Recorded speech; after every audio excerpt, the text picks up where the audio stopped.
E no episódio de hoje, a gente vai falar sobre a pesquisa brasileira realizada pelo Einstein em parceria com o Ministério da Saúde, que tem como objetivo descobrir o nível de pressão arterial mais adequado para diminuir risco de um segundo AVC.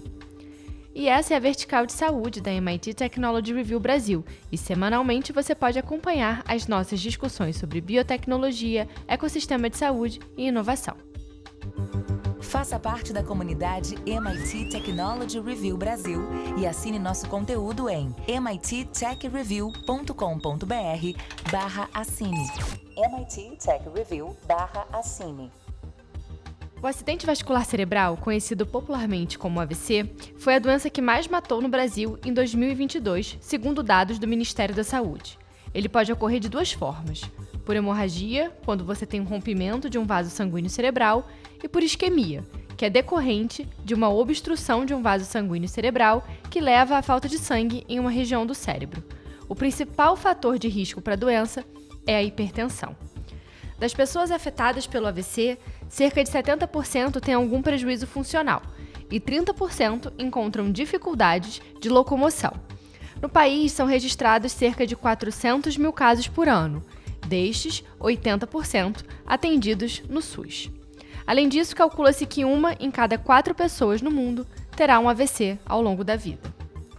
Então, esse estudo brasileiro inédito, ele tem como objetivo comparar 2 níveis de pressão arterial em pacientes hipertensos e com histórico de AVC isquêmico. E o objetivo, como eu falei, é avaliar se o nível de pressão mais baixo reduz o número de eventos cardiovasculares se comparado ao que é atualmente recomendado. E a pesquisa ela tem mais de 4,3 mil pacientes sendo acompanhados em todo o Brasil. Então, Camila, qual foi o limite do conhecimento que levou ao desenvolvimento dessa pesquisa? Como ela tem sido desenvolvida na prática e qual é o atual status do andamento desse projeto? Perfeito, Laura. Na prática é feito um monitoramento da pressão arterial dos voluntários com a intenção de descobrir qual é o patamar mais seguro para evitar a ocorrência de um segundo AVC. Metade dos pacientes são mantidos com a pressão arterial abaixo de 140 milímetros de mercúrio e a outra abaixo de 120 milímetros de mercúrio. A neurologista do Einstein, que é head de estudos clínicos em neurologia na Academic Research Organization e também é professora do Departamento de Neurologia da Unifesp, Gisele Sampaio, explica que alguns estudos anteriores sugerem um patamar, mas ainda não se sabe com propriedade o nível ideal de pressão arterial para essa finalidade. Ela explica que nos pacientes que já tiveram AVC, o tratamento adequado dos fatores de risco acaba sendo uma prioridade para se evitar um segundo AVC, porque isso pode ter consequências graves para o paciente e para sua família. A ideia do estudo é exatamente essa: responder se a gente deve deixar a pressão abaixo de 140 milímetros de mercúrio ou se é melhor reduzir para níveis ainda menores, como por exemplo 120 milímetros de mercúrio. Embora a pandemia da Covid-19 tenha dificultado o recrutamento de voluntários, a etapa de inclusão de pacientes foi concluída com sucesso e o projeto pôde seguir a partir de uma adaptação.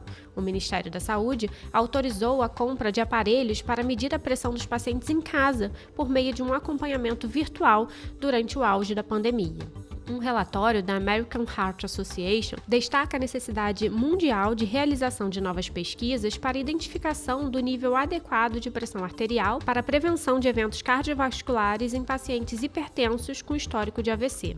A expectativa é que os resultados do estudo Optimal AVC possam fornecer evidências do impacto do tratamento a nível global. A médica afirma que os indicadores podem mudar as diretrizes internacionais. A pesquisa envolve 30 centros de referência em todas as regiões do Brasil e os primeiros resultados serão possivelmente divulgados a partir de 2024. Por enquanto, apenas um comitê de segurança tem acesso à íntegra dos dados coletados.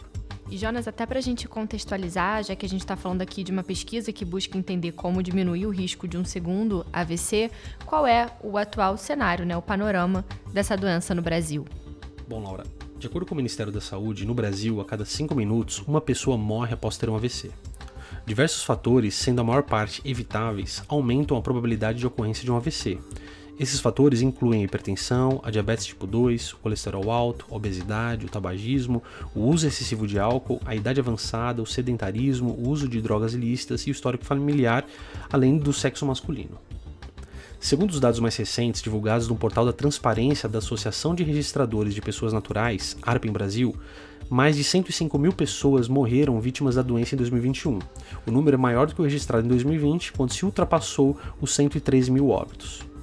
A Pesquisa Nacional de Saúde, PNS, que é um inquérito epidemiológico de base domiciliar, indica que o AVC tem altas taxas de prevalência em indivíduos idosos, sem educação formal e moradores de centros urbanos. Um levantamento feito pelo Ministério da Saúde, divulgado em 2022, indica que o número de adultos com diagnóstico médico de hipertensão aumentou 3,7 pontos percentuais em 15 anos no país. Os índices saíram de 22,6% em 2006 para 26,3% em 2021. Esse panorama, já muito crítico, ficou ainda mais delicado durante a pandemia da Covid-19. O fato de as pessoas terem ficado mais tempo sem ir ao médico, deixando de tomar medicamentos preventivos, pode ter contribuído para o aumento de casos mais graves. A neurologista do Einstein afirma que é possível evitar novos casos e ter uma vida mais saudável mesmo após a ocorrência de um AVC. Segundo ela, o principal objetivo é manter um estilo de vida saudável e equilibrado com alimentação adequada e prática de exercícios. A médica destaca quais sintomas devem ser observados em caso de um AVC.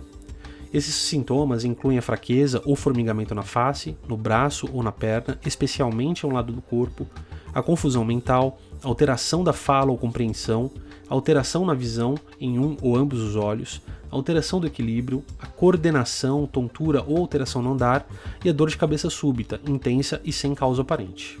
Segundo a Organização Mundial da Saúde, a OMS, o alerta também é para os jovens, uma vez que o consumo excessivo de álcool entre os jovens é uma preocupação crescente em relação ao risco de AVC. Embora culturalmente o AVC seja associado à população idosa, acima dos 60 anos, a incidência entre adultos tem aumentado e preocupado especialistas.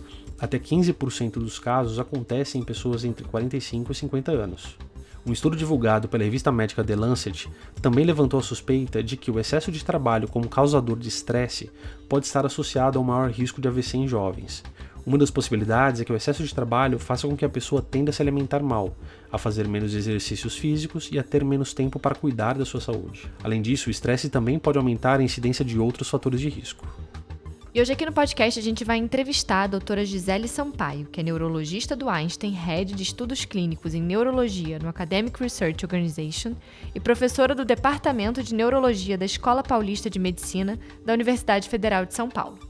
E para começar, doutora Gisele, eu queria te perguntar detalhes sobre esse estudo que a gente debateu aqui no artigo, né? Hoje, quantos centros e participantes a gente tem no estudo? Como é disponibilizado o medicamento, feita a aferição da pressão? Se você puder contar para a gente um pouco em detalhes.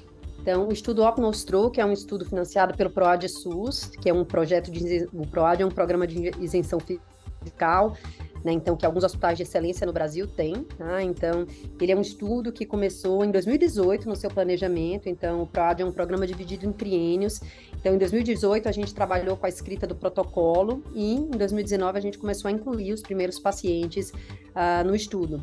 Então, em resumo, é um estudo que avalia pacientes com história de AVC isquêmico e coloca os pacientes que tiveram uma história de AVC isquêmico, aloca em dois grupos diferentes, um grupo para permanecer com a pressão sistólica abaixo de 140, que é o que tem preconizado aí pelas diretrizes hoje em dia, e um outro grupo que é tratado de maneira mais agressiva. Então, a gente abaixa a pressão arterial sistólica para abaixo de 120 milímetros de mercúrio.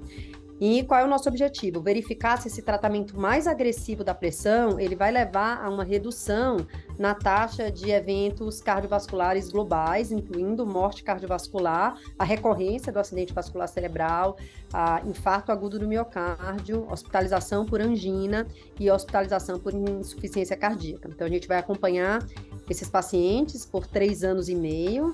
As inclusões desse estudo terminaram o ano passado, então em 2022, e a gente está agora na fase de segmento. E doutora Gisele, o estudo já tem algum resultado preliminar? Eu sei que a expectativa é só em 2024, mas já existe algum dado em vista?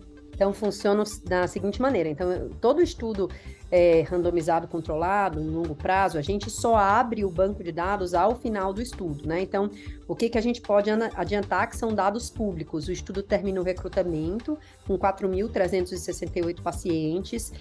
A gente tinha um plano inicial de recrutar 7.000 pacientes. mas ao longo do estudo a gente observou que a taxa de eventos cardiovasculares nessa população, com a população com muitos fatores de risco, era bem mais alta do que a gente tinha imaginado, então a gente conseguiu diminuir o número de pacientes necessários aí para chegar a esse objetivo final. Então, e esses pacientes estão sendo agora acompanhados em 30 centros no Brasil.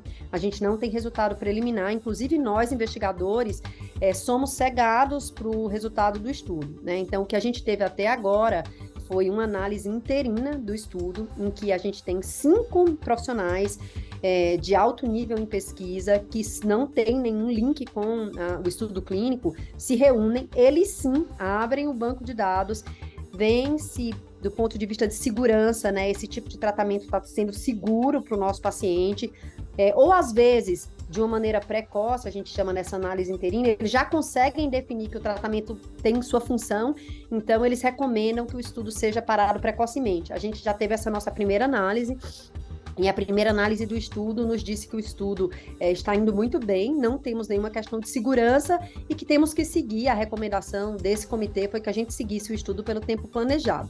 A gente tem mais uma segunda análise interina, que a gente imagina que deve acontecer esse ano ainda. Atualmente, para o paciente que já é hipertenso, é recomendado manter a pressão arterial abaixo de 140 milímetros de mercúrio. Porém, os estudos recentes eles demonstram que para aqueles que não têm histórico de alto risco cardiovascular, manter níveis reduzidos, como abaixo de 120 milímetros de mercúrio, pode ser benéfico, e essa é justamente a dúvida para os pacientes que tiveram esse AVC isquêmico. Mas qual é hoje a principal dificuldade que você enxerga para esses pacientes se manterem nessa faixa de 120?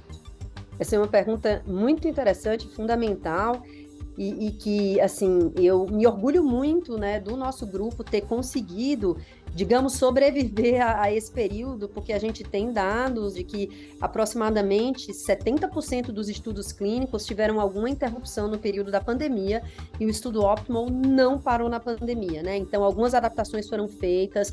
Então, na primeira semana em que foi decretada a situação de pandemia, a gente teve uma reunião com o nosso comitê diretivo do estudo, que inclui especialistas não só aqui do Einstein, como em outros estados do Brasil. A gente fez o que a gente chama plano de contingência, em que a gente passou a seguir esses pacientes por telefone.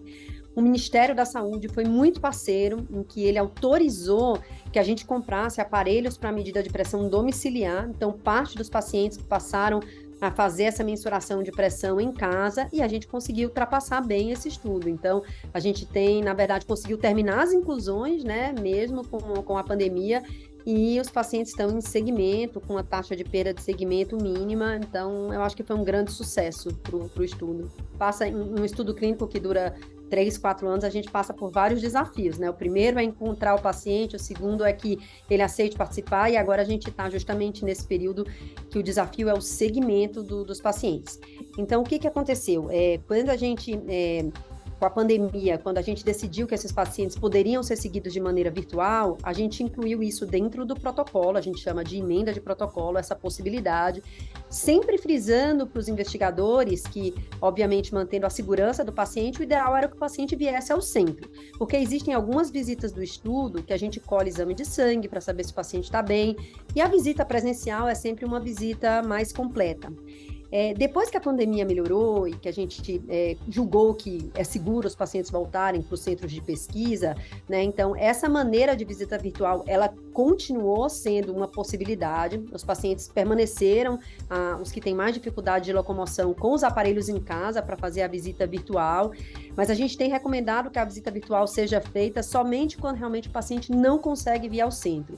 Então, essa visita virtual, ela virou uma segunda maneira da gente avaliar o paciente, e, obviamente, uma maneira de tentar diminuir essa perda de segmento, que é algo que acontece num estudo de 4.000 pacientes. Por exemplo, imagine que em 4.000 pessoas vai ter paciente que vai mudar de cidade, vai ter paciente, né, que tinha aí um familiar que conseguia trazer e que agora não consegue mais. Então, para esses pacientes, as visitas virtuais têm sido bastante úteis e a gente tem utilizado ainda, tá? Então, continua no protocolo. Esse tem sido um desafio grande da gente, porque a gente não está testando, como a maior parte dos estudos clínicos, uma medicação. A gente está testando uma estratégia. Então, o nosso objetivo de teste é o nível de pressão. O paciente pode atingir aquele nível de pressão com diferentes remédios e diferentes medicações.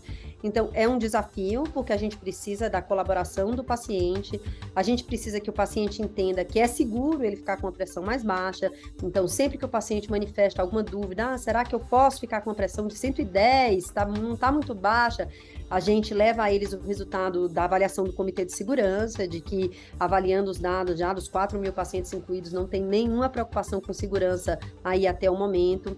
A vinda ao centro, especificamente para os pacientes com AVC, porque, como você sabe, a gente tem um estudo irmão, que é o estudo Optional Diabetes, né? Mas para o paciente com AVC é um pouco mais difícil, porque normalmente é um paciente que tem alguma sequela, depende de um familiar para trazer. Então, essa questão da locomoção, ela tem sido uma dificuldade, e para isso a visita virtual tem ajudado. Então, a gente tem esses desafios, não é fácil. A gente não está reinventando a roda, alguns modelos, né? Então, alguns estudos avaliaram redução de pressão arterial em população de alto risco cardiovascular, nunca em AVC isquêmico, esse é o primeiro e o maior do mundo em AVC isquêmico, mas a gente tem como consultor e no nosso comitê diretivo um membro internacional que dividiu muito com a gente aí as dificuldades que ele teve com um estudo que foi publicado em 2015. E nesse estudo ele colocou a necessidade da gente trazer esses pacientes no que ele chama de visita extra. Então, tem as visitas programadas pelo protocolo, mas se eu verifico que naquela visita a pressão ainda não está no nível ideal, eu peço para ele voltar no mês seguinte. E isso, na verdade, requer uma colaboração muito grande dos centros de pesquisa como um todo. Então, a gente tem 30 centros no Brasil, centros no Acre, por exemplo, então, com realidades muito diferentes. E, assim, uma linha de frente e super importante desse estudo são os coordenadores de pesquisa, que são aí as pessoas que agendam as visitas, que entram em contato com os pacientes e que fazem acontecer as visitas médicas. Então, a função do pesquisador principal, do co-investigador, ela é muito importante, mas a função do coordenador de pesquisa e do nosso monitor de pesquisa, que é a pessoa que aqui do Einstein vai lá verificar se o protocolo está sendo seguido de maneira estrita, é fundamental para a qualidade da pesquisa. A gente tem uma preocupação muito grande com isso. E, doutora Gisele, qual o impacto que você acha que esse estudo vai ter na prática clínica e para o sistema como um todo? As expectativas são muito grandes, quase uma gravidez assim de uns 6 anos. Então, a gente tem uma expectativa muito grande com relação ao estudo, porque sendo o estudo positivo ou negativo, ele traz resultados com um impacto fundamental. Vamos imaginar que esse estudo seja positivo, que é o que a gente imagina, que baixar a pressão para abaixo de 120 diminui eventos cardiovasculares maiores e recorrência de AVC. Então, a gente está falando de reduzir eventos recorrentes na doença que foi a maior causa de morte no Brasil o ano passado, né? Então, é fundamental e é um dado assim, de um impacto mundial de grande importância. Só para você ter uma ideia, o estudo SPRINT, que foi esse estudo que avaliou a redução da pressão em pacientes com alto risco cardiovascular, mas sem AVC, mostrou uma redução de eventos cardiovasculares maiores em torno de 25% a 27% a menos de eventos. Então, do ponto de vista de saúde pública, isso tem, assim, uma importância muito grande. E, por outro lado, você pode me perguntar, e se a gente não vir diferença nenhuma? Por outro lado, se a gente não vir diferença, a gente vai poder ficar tranquilo de que as condutas que a gente toma agora para o nosso paciente, manter a pressão abaixo de 140, é razoável, que eu não preciso ser tão agressivo quanto 120, isso é um resultado importante também. Então, imagine, menos medicação, menos visitas médicas. Então, o resultado positivo ou negativo desse estudo vai trilhar e vai mudar as diretrizes de conduta na profilaxia secundária do AVC no mundo, não só no Brasil, certamente. O nosso estudo é um estudo que a gente chama guiado por eventos, em inglês, o que a gente denomina como event driven. Então, a gente depende dos desfechos acontecerem para a gente ter um número mínimo de desfechos para julgar se a terapia que a gente está testando é efetiva ou não.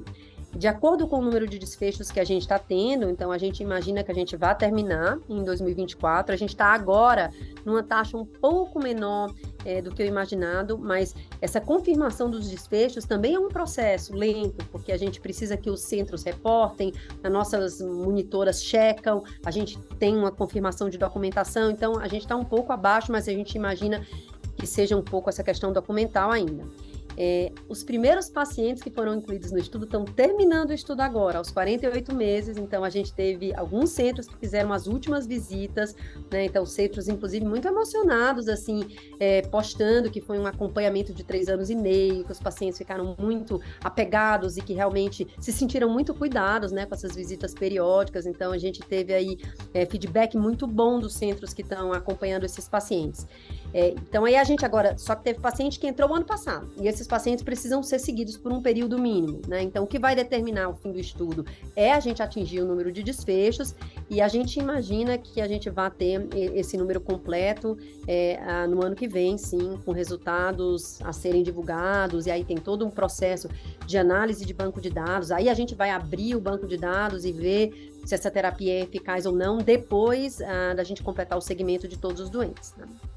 Eu acho que a gente podia, assim, finalizar falando do poder que o Brasil tem de realizar estudos, né, com alto volume de pacientes e para responder perguntas que são perguntas mundiais, né? Então, eu acho que esse estudo prova que com verba pública, a gente está usando verba de um programa que chama PROAD SUS, né? A gente conseguiu, na época de pandemia, fazer o maior estudo de controle pressórico numa doença que é uma doença epidemiologicamente importante para o Brasil e para o mundo. Então, eu acho que a mensagem final é esse nosso poder de como pesquisadores brasileiros, de seguir em frente, mesmo a gente estando num país de média renda e não nos Estados Unidos e na Europa, né? Obrigada, doutora Gisele.